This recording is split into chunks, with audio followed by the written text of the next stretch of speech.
And welcome inside episode 111 of Breaking Bats presented by Not For Long Media. My name is Justin Ayers.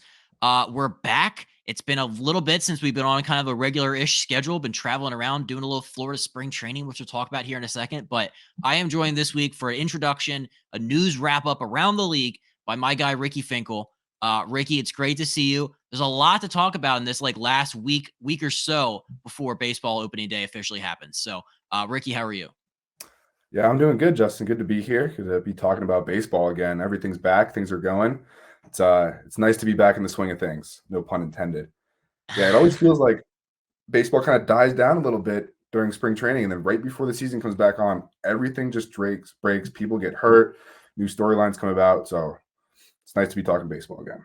Oh my gosh. Yeah, it's weird like the last days of spring training. Like at this point, like I'm sure the players are like, "Can we just quit it with the grapefruit league at this point? I would actually like to go north and like go actually play regular games." Um so yeah, and plus like guys are still getting hurt and it's weird and like we'll talk about like the Yankees and LeMahieu and yeah, there's just if you get hurt in the last few days of spring training, that has to be like the top worst feeling of all time in games that don't count. But we did want to start this week with baseball officially kicked off on Tuesday or Wednesday morning in Seoul, South Korea for the Seoul series between the Dodgers and the Padres. I'll be honest, I like to think of myself as a big baseball guy. I forgot they were doing this and they played at 6 a.m. Eastern or 3 a.m. West Coast time. I guess, were you aware that the opening day was today? I think slightly I was aware, but not aware enough that I was waking up at 6 a.m. to watch the game. I mean, I was lucky enough that I woke up a little bit before the last pitch ended, and I got to catch the bottom of the ninth, even though nothing really happened there. But yeah, it just seems like a weird move to me to want to start the season off at such a weird time, especially with these West Coast teams. So it's 3 a.m. out there. I'd love to see what the numbers look like for in terms of viewership. This is just like classic baseball where like in the fall when they have award season, they'll schedule like the MVP presentation during like a primetime football game, or they'll have the draft at a weird time, or they just never really seem to figure out the whole like let's try to get a big audience. And we're buddies with the San Diego radio guys, Ben and Woods, and they had a watch party at 3 a.m. for their Padres. This is just like the most anticipated debut for a player in a while with Otani as a Dodger. And there's so much hype and anticipation. And for them to not even, I feel like, market this as they probably should have, to have it at 3 a.m., it's just the most baseball thing of all time.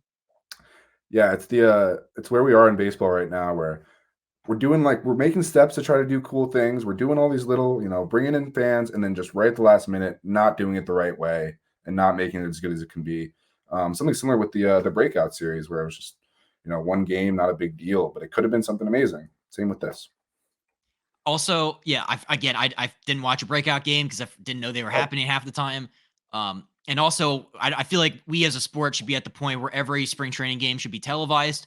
There's no like there was an Orioles Pirates Paul Skeens versus Jackson Holiday earlier this spring, and it was like, is this on TV anywhere? No. Okay. Well, we can't watch a cool like baseball matchup that probably won't happen for a while with Skeens and Holiday. It's like kind of would have liked to seen that. I don't know. That would have been cool. yeah.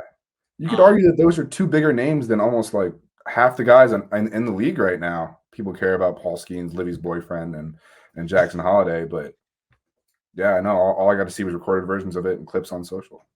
yeah, like the team like clips that they made with their cameras. It's so Yeah. dumb. Um, my thing though with the international series is like I don't have a problem with them doing it because it's like I love growing the game overseas. I think the World Baseball Classic we saw last time was a big thing for that. If they're gonna do like international series and international games, we've got to move the start time.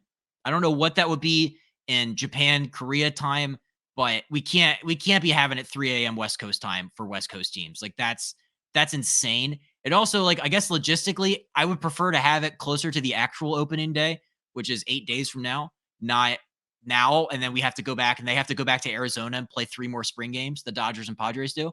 I had this thought. I was like, you think other sports leagues would do this poorly? You think Roger Goodell in the NFL would have an international game? Like they have theirs at like 9 a.m., which is kind of great. I don't know. I Yeah. feel like baseball kind of fumbled it. No, with football, it's great. You wake up on Sunday morning and there's football going on right there. I know the NBA, they do kind of a similar thing where they'll go play games overseas. but those are the preseason games. They don't count, and they're playing against the local EuroLeague team or the I think the CBA, the Chinese Basketball Association. Um, so yeah, it just feels like a weird move to me, especially because everyone gets so excited. Oh, it's opening day, here we go, and then we have to wait a whole another week for the real games to start. Like now, I feel like, oh, baseball's back, here we're going, and it's not. It's such a tease. Yeah, like once official opening day happens, like everybody's so excited. It's like hope springs eternal. Everybody's 0-0. Oh, actually, the Dodgers and Padres have already played a series like a Yeah, week ago that they're that one and counted one. as a regular season game. Yeah, Yeah, like it's Yoshinobu Yamamoto's debut, which will be, I guess, late tonight or early tomorrow morning, is going to be in Korea for the first time, as opposed to in Dodger Stadium.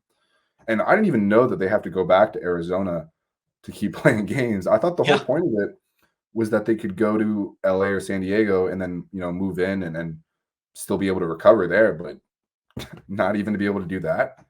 Nope. That's crazy. Think We'll about see this it back for at the Peoria Sports Complex soon. Yeah.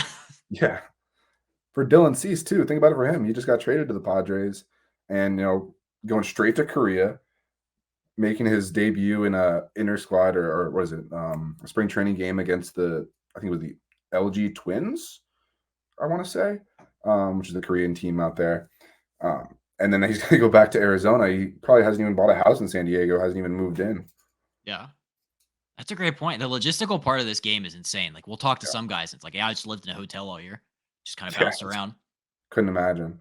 It's I mean, it beautiful. makes for good stories when you talk about Juan Soto not wanting to buy a real bed because he wouldn't be on the on Double A very long, but practically it doesn't really work. It's insane. Uh, I did just want to mention this. I saw this tweet from John Morosi. I had so many questions. John Morosi said, I'd like to talk about Mookie Betts. The Dodgers had a day off yesterday. Mookie showed up to the ballpark to take ground balls. He cares about his craft that much. His teammates took note. Tonight, he won his first opening day start at shortstop.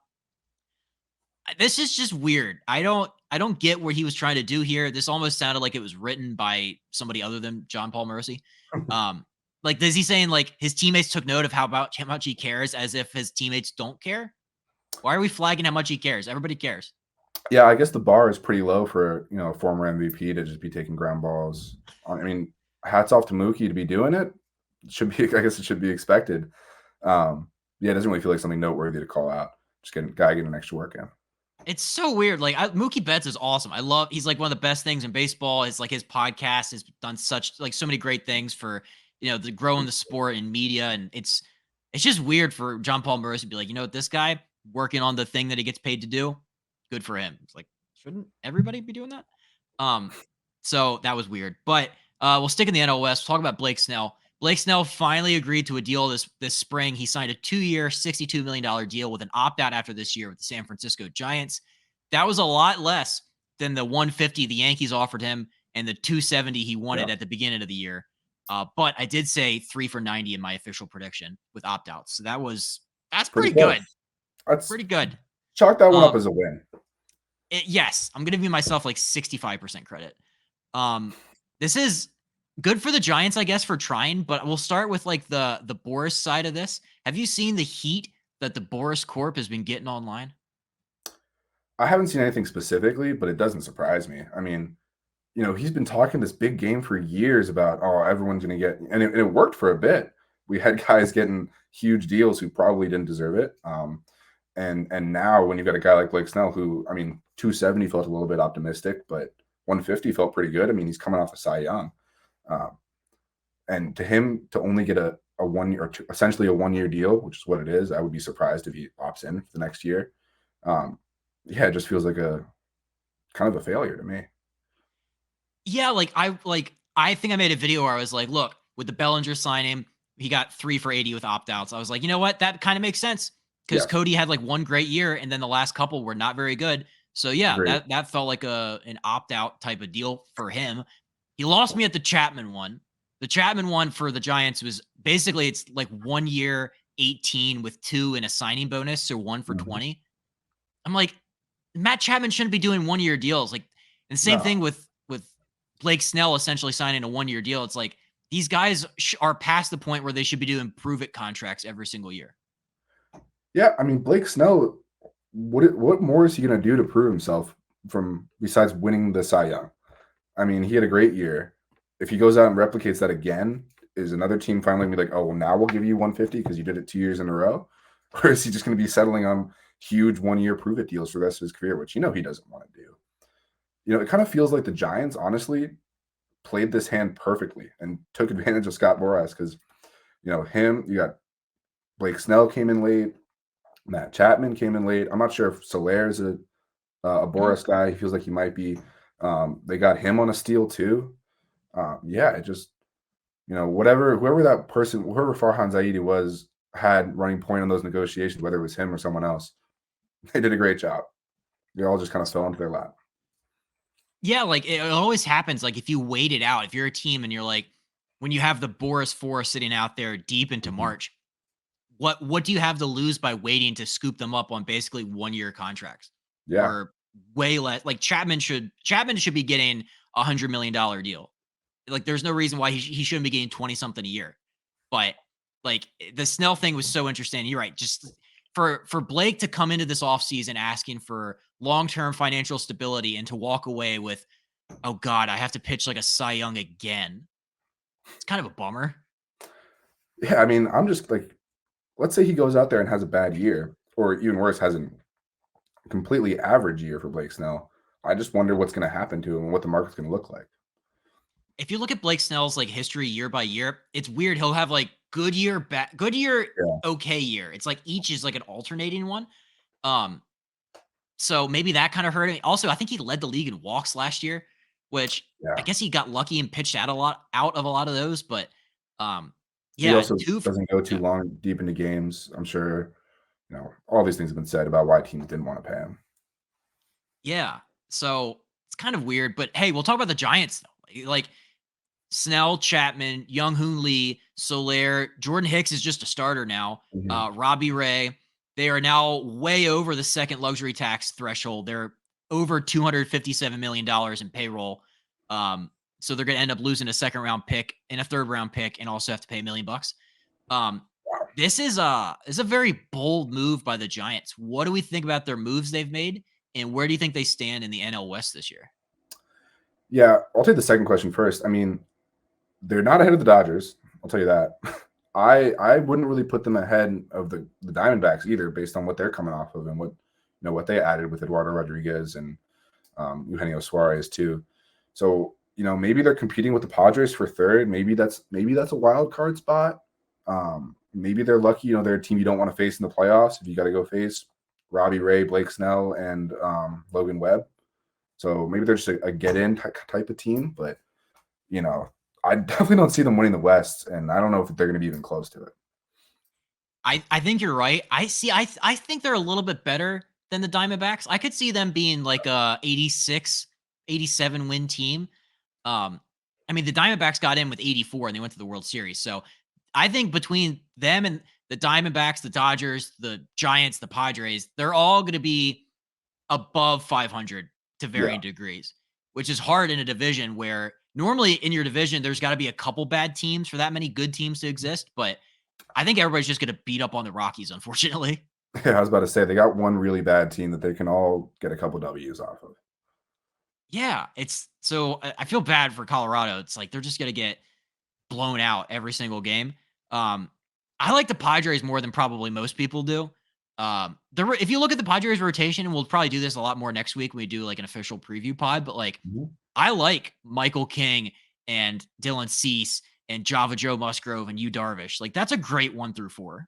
It's pretty solid. I mean, and they've got about as good of a 1 through 4 in the lineup too as anyone else does. You know, Machado, Tatis, Bogarts, Cronenworth, and Kim. I mean, Mhm. I don't know. I mean, that doesn't get much better. It's just the drop off after that is pretty drastic.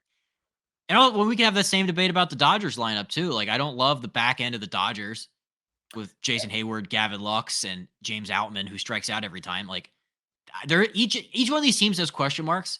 Um, Also Tyler Glass now is just a walk machine now, so they got to figure that out. God loves walking people. Um, we'll do a little more of this probably next week. We'll do official preview pod, but NL West is gonna be a juggernaut this year. Yeah, it's gonna be fun to watch for sure. Last up this week, we're going to talk about the New York Yankees, something that Ricky knows all too well, living in the New York tri-state area. Um, they're just falling apart, it feels like. I don't know how else to phrase the setup to this, but Garrett Cole out 1 to 2 months. Doesn't need Tommy John, though. DJ LeMahieu has a bone bruise. Won't make opening day, probably. Marcus Stroman says he doesn't want to pitch on opening day. Like, I know Judge just came back, but like when you look at like the Yankees as a whole, like it can't bode well if you're a Yankees fan seeing all of this. No, can't at all. And I will say I'm a native New Yorker, but I'm a Mets fan, so I'm silently loving the Yankees downfall right now. Um, and but here's the thing. This is my thing with the Yankees. Is there's just so many. If all of this stuff has to go right for them to be good. If Stanton returns to form, if Glaber has a good year, if Garrett Cole comes back and pitches well, if Rodon is himself again, which I think he will be, if Stroman is first half Stroman instead of second half, I mean, all these things have to go right. There's not a lot of stuff that they can really count on to be good. Even Judge, he'll be one of the best players in the league when he's healthy, but we're already seeing he's already not healthy, and hopefully he can push that aside. So yeah, I mean, this team probably has the highest upside, the highest ceiling and floor of any team in the league. We saw the floor last year. Floor's pretty bad. If Floor's 82 wins and a lot of dysfunction and them almost firing their manager, I feel like the Judge thing's so interesting because so it was his abs this time. I know he had that toe thing last year. For this is a guy who's scheduled to play all of this year in center field, where you're just, I don't know where I saw somebody talk about this. Maybe it was Mookie Betts talking about moving to the infield, where it was like the distance you have to run from the dugout to center field every single time.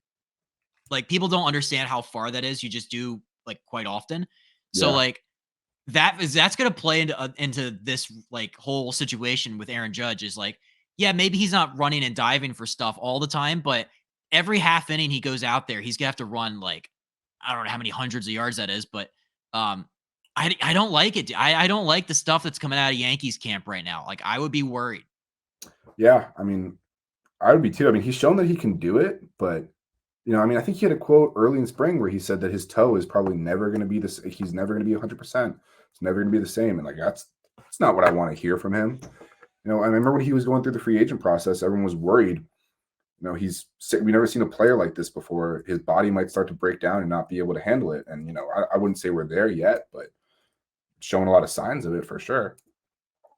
Yeah. The whole Judge and center field thing to me, it just kind of just felt like an unnecessary risk.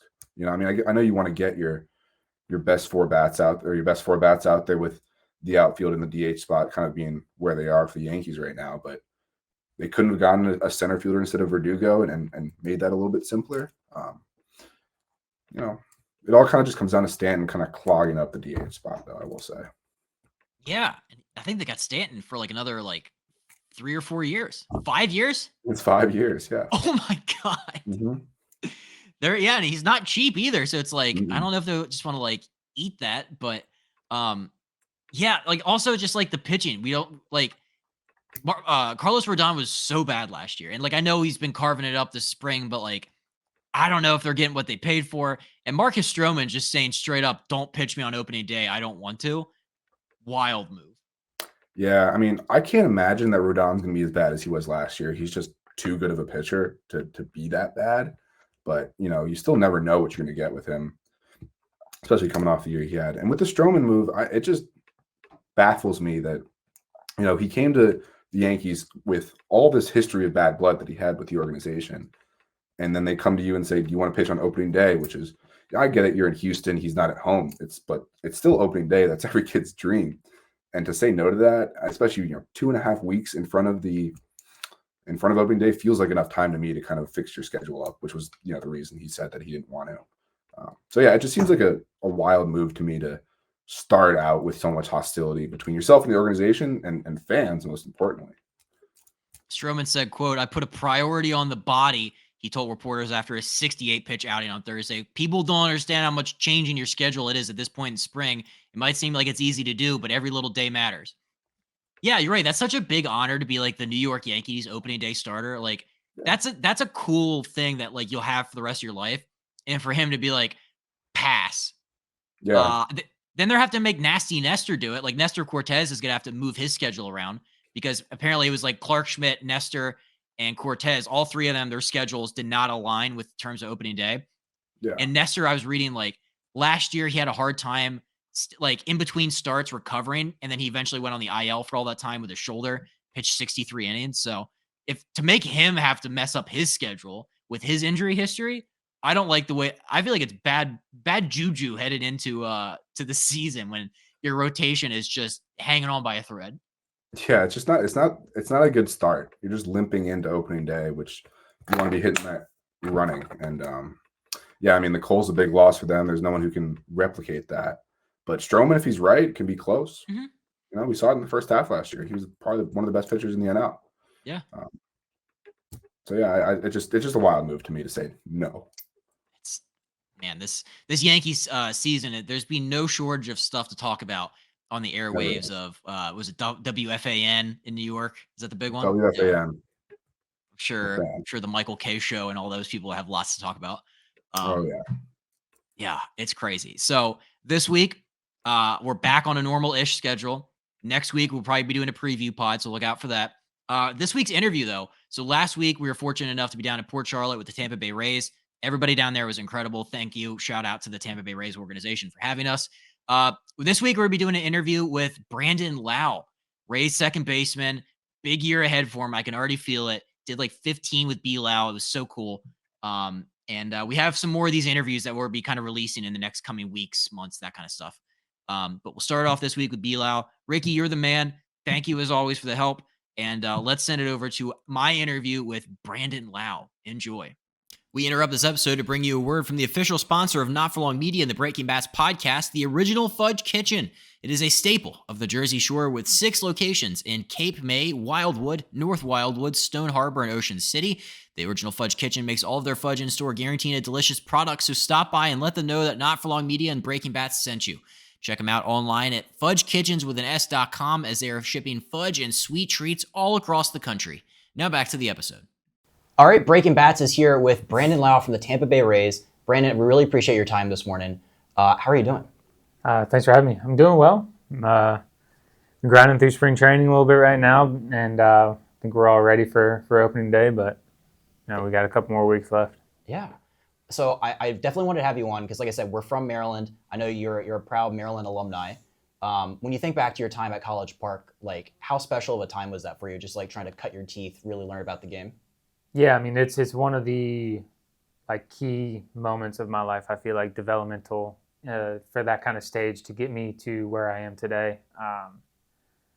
Can't thank the people there enough for everything that I went through and what I got to learn in my few years there at Maryland and getting into the weight room, learning about the game, understanding who I am as a player and all that kind of stuff. It really kind of molded me into a much more mature player than I was coming out of high school and, led me down a much easier path to get me to where I am now. I read that as like a smaller guy, you always had to be like the hardest worker in the room. Are you grateful to have those experiences and like how has that kind of helped shaped who you are as a player? Yeah, I mean, I was always smaller, and I don't think, looking back on it, I was never the most talented guy on the team. Dating back to high school and whatnot, there were guys that went to bigger colleges that had more college offers than me, and it was always something that was kind of instilled by my dad.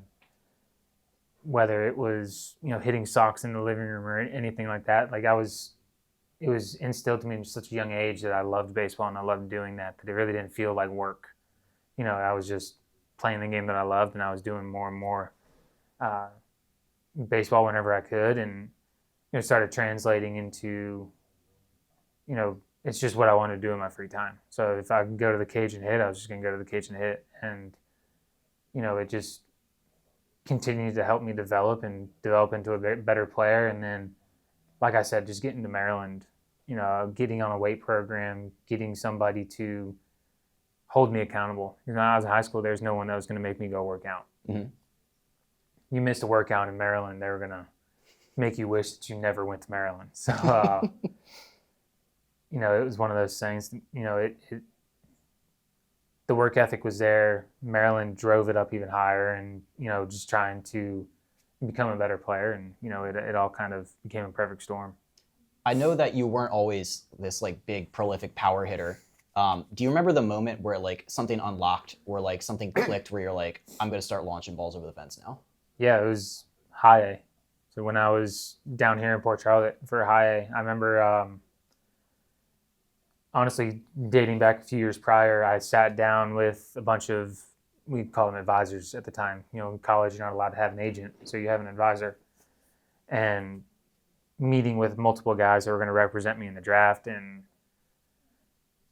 4 or 5 different companies I met with, and every single one of them was, we'll buy you a speaker, we'll get you these tickets to a concert. And I was like, I don't go to concerts. I don't need all that kind of stuff. And then eventually met with the agency that I'm with now, and first thing out of his mouth was, I'm going to make you a big leaguer.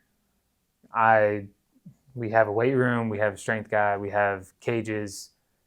I'm going to do everything in my power to make sure that you can buy those tickets yourself, or you can buy that speaker that you want yourself. And that was all I needed to hear. Went with them, got drafted, rehabbed the leg injury, got to Nashville to work out with him, and immediately started butting heads. He tried to change the way I swung. I said, I've swung this way for 20 years. I know what I'm doing. Went to low A, hit like 240 with like 4 or 5 home runs. Came back the next year, tail tucked, and it's like, all right, you might know more than me. Let's figure this out. Reinvented the swing, reinvented, pretty much everything. Went into high A, and from then on, it was, no looking back. They're big on like, I know you do a lot with bands, and I think it's like they just said like gadgets. What did you use back then to like help you work on your game? The core velocity belt is a big one. It's big with pitchers right now, and everyone that I ever see, I feel like is a pitcher using it. But the stuff that you can do and the feels that you can have with that belt and everything while you're hitting, it really helps you find your lower half, and that's where a lot of the power comes from. It's also your hands too, right? I think somebody said you have like the quickest hands they've ever seen. Did that come naturally, or is that something you can learn?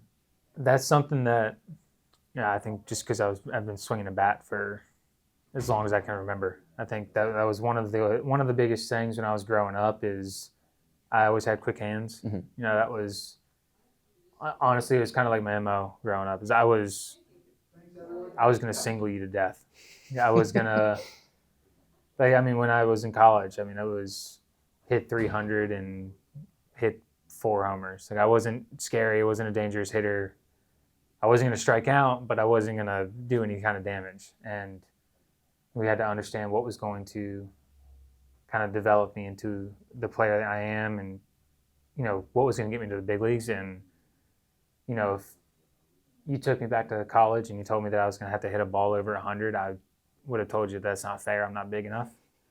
And so it's just kind of, the hands were always there. That was always kind of something that I had, but it never really translated into what it is until I got to feel the whole rest of my body work. So this is year 7 with Tampa in the big leagues? I think this is 6. This is year 6? What is your style in the clubhouse? I always hear about like clubhouse leadership. I think I've read something about like Kevin Kiermaier was always the guy. When he left, like, was there like a void to fill, or was that more of a collective as a unit? Like, how did the Rays approach clubhouse leadership? Yeah, so when I got called up, it was KK, and loved having KK be that guy. Never one time thought that I need to step into that role. Like KK's gonna be gone. I figured I was gonna play with him forever. Then the next year we got Zunino in. We had some other guys that they were veteran presences, and I didn't have to really step up. And then the year KK left, there was definitely a void. And the biggest thing that I understood is I was like, I'm not going to replace KK. Like, I'm not going to do what KK did. Nobody can do what KK did. Like, KK does his thing, and that works for him. But if somebody else hops up there and tries to do what KK does, we're going to roll our eyes. And this isn't, you're not doing it right or whatnot. So you had to find your own way to run the clubhouse or do whatever. And it's a very very relaxed clubhouse, very family feel to it. If I walk in, you're saying good morning or good afternoon to all your guys, and it's we're a very close knit group, and that kind of makes it very easy. Is you don't feel like you have to like set any boundaries or set any rules or anything like that. It's very easygoing, and everyone kind of understands what they need to do. Everyone's very mature, and that's one of the things that really makes our clubhouse great and easy. Is a new guy comes in, they fit in seamlessly, they do their work, and everybody else has a good time. It's also cool that like one organization for as long as you have been. I was reading about you and your wife kind of like giving back to the local community, and just like the charitable stuff that you guys do. How important is that for you guys to like have roots in the community and to be out there?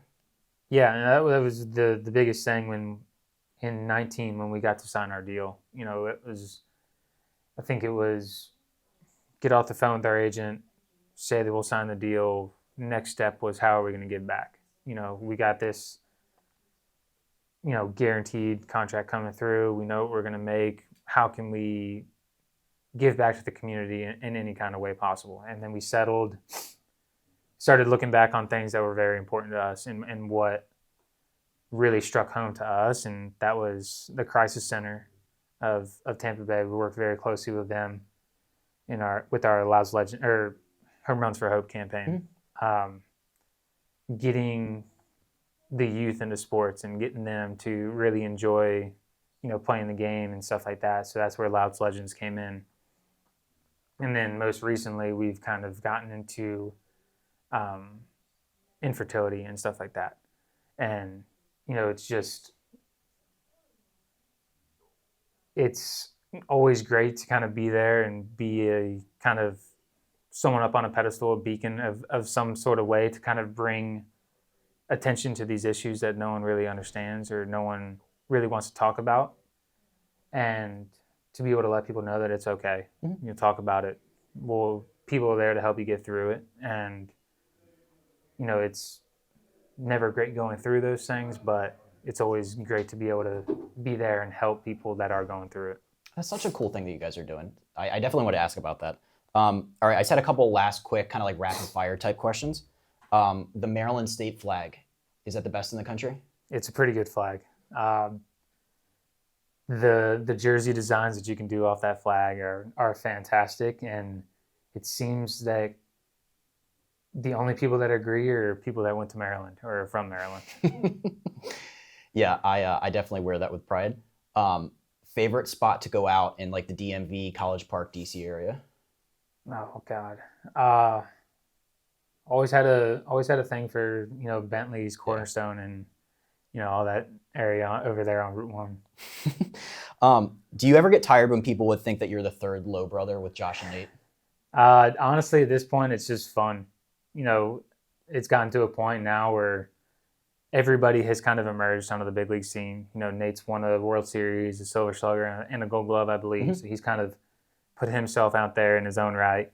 Josh goes out and has a phenomenal year last year. I've done my stuff, and at this point now, it's if you were able to physically mess that up and truly believe that we're all related, we just run with it at this point because it's you're really trying at that point. I would go along with it. Did you see the tweet last year where it was you three together? It was like Shorty got low. That's fantastic, and it's stuff like that even if you pronounce it low at that point, fine. Joe Buck in the All-Star game. That one was a little upsetting. Yeah, you would think there'd be a pronunciation guide up there. All-Star game, kind of one of the biggest. It's a big deal. Yeah, kind of one of the biggest things, and I think Merton mispronounced the name before me as well. So he hit 2 in a row. Damn it, Joe Buck. Favorite at-bat of your career? Oh, man. Purely swing-based, I go back and I watched the home run off Paxton in like the 2020 season quite a bit. I don't know why. It just is one of those at-bats that I was just like, I felt so good in that at-bat. I just want to emulate what I did here. Mm-hmm. So that's always, one that I go back and watch of me personally. All right, last question. If you had to start a podcast with a Rays teammate, who would you pick? Oh, strictly because of our conversations at dinner last night, I think I'd go McClanahan. Ooh. Just because I think it would be nonstop bickering between the two of us, and I think that it would probably make for a pretty good podcast. I would listen. I heard he's nasty at Call of Duty too. I don't agree. Probably gets carried all the time. I've never watched him play, but I can't talk him up that well. That's what the guy Brian O'Grady. I don't know if you remember him from 2020. He's just like he shared a room with him, and just like the stories of like that alt site with Shane McClanahan. Right? Oh, I got to imagine that they probably played a couple games during that time. Yeah, no, it was so cool. This has been incredible. Thank you so much for your time. Best of luck this season, and can't thank you enough. Yeah, I appreciate it. Thanks for having me on.